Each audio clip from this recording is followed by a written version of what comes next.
Here I am, talking before you, a person who has lived through the year 2020. I often wonder whether people born after this year would gauge at it from a historical point of view. You know the feeling well.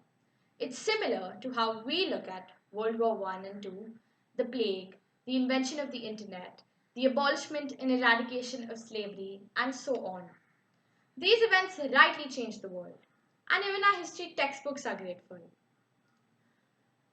Although the year 2020 looks rather insignificant in comparison, it is indefinitely the most important one I have lived through. Apart from the much dreaded pandemic and the thousands of used face masks, it was an important year for online education, politics, fueling the end of racism, transphobia, and gun violence once and for all. But barring these trending Twitter topics was a whole different world on the other side. As we complained of being quarantined in our bubbles of Netflix, air conditioning, comfort clothing, and good food, there sat on every vacant footpath and block a wave of apprehensive daily wage earners and migrant laborers. They sat there on empty stomachs, made do with uncertainty, and no, they were not streaming a renewed season of their favorite show. Residing in the vastly populated city of Mumbai in India, I observed such ordeals in greater light. I woke up one morning, but it didn't feel quite like the former ones. I didn't have to hurry the process of eating my cereal to reach school on time. But more importantly, the usual sound of bargaining from the vegetable vendors, the knocking on the door of the delivery men and milkmen, and the lending hands of our very own domesticated house help were missing. Turns out, the nationwide and globally recognized lockdown of 2020 made metropolitan cities less metropolitan and daily wage earners more restless. They wanted to flee, but every mode of communication was blocked.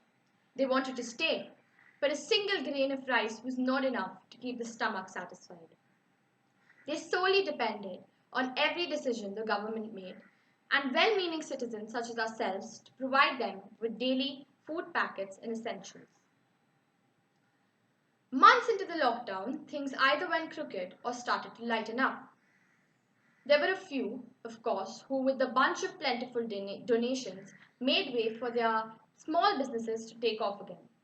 But a larger bunch was still in that same restless state because people have evidently lost their sense of service to humanity somewhere on the way. Increasing apprehension led to abatement to suicide and death due to hunger or dehydration, all of which slowly took a surge in numbers. Hospitals weren't as welcoming, and the economy took a complete backseat. There were more people on the roads than there were at homes, and the ones inside their homes forgot to look outside their windows because they were apparently way too busy doing things online and ordering a bunch of sanitizers and face masks with various graphical designs and quotes on them. It's not easy seeing the world begin to shut down. It's not easy going home every day without a penny in the pocket. And it certainly is not easy doing all of this in the midst of a million sources of the same virus to fear. It's the exhaustion, their mental and physical health at stake. It's their simplicity being manipulated into complex anxieties. And most importantly, it's their dependence on humanity and their respective governments being mishandled and thrown out of the window completely. It was the year 2020 that made me wholeheartedly realize, in the true sense of that word, a realization of gratitude, a realization of living in a family filled home, a realization that my education is worth every penny, and a realization of the slowly dying humanity.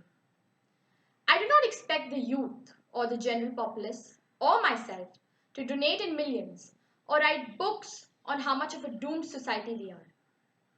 That is not the service to humanity I am referring to.